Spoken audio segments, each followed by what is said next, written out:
You should not defend everything that the Israeli government does, period. You are loyal to one thing only. You are loyal to Jesus Christ. And that is it. That is your standard. Now, with that being said, some of my greatest experiences have been in the nation of Israel. Some of my greatest travels have been in Israel. I saw where Jesus walked on water, where he was raised from the dead. I saw where he talked on the Mount of the Beatitudes. If you've never been to Israel, it will change your life. There is unmistakable spiritual energy in the state of Israel when you visit there. Unmistakable.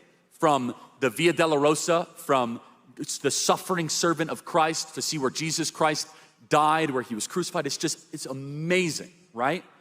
What I think is happening, though, is that sometimes there's a theological argument and a geopolitical argument. The theological one, I'll let Steve kind of chime in on what the position of his church is, I think should be very, very simple, which is that the error I think replacement theology makes can be found in Romans 9, 10, or 11. Where in Romans 11, Paul basically says, we are grafted in to the old covenant, that we are an extension to the Jewish people on top of us, that he says, no, even though the old covenant is way, do not cast away the people of Israel, but instead we are a covenant on top of. Now, there is an equally as confusing verse in Hebrews 10 that sometimes gets used by replacement theology. I don't want to get into that, but it's somewhat taken out of context. But the one other aspect, I got a lot of thoughts on this. The other aspect that I think is very concerning is that as this debate has come up, and your question was beautiful and wonderful, some people have used this debate as an excuse to peddle their Jew hate.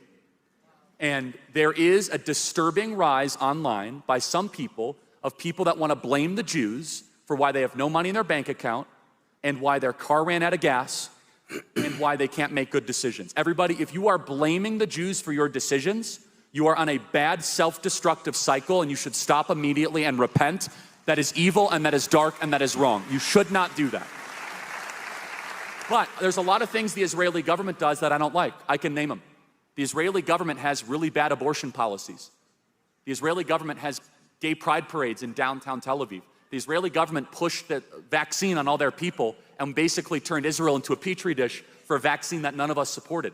I don't like the fact that the Israeli government mistakenly or unmistakably bombed a church the last couple weeks ago. We shouldn't support that. With all that being said, though, Israel looks like a much better country when contrasted with what I said earlier, with Islamic totalitarianism around it.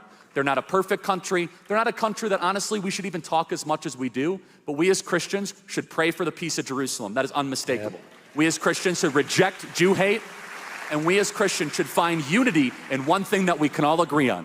We should seek to bring every Jewish person on the planet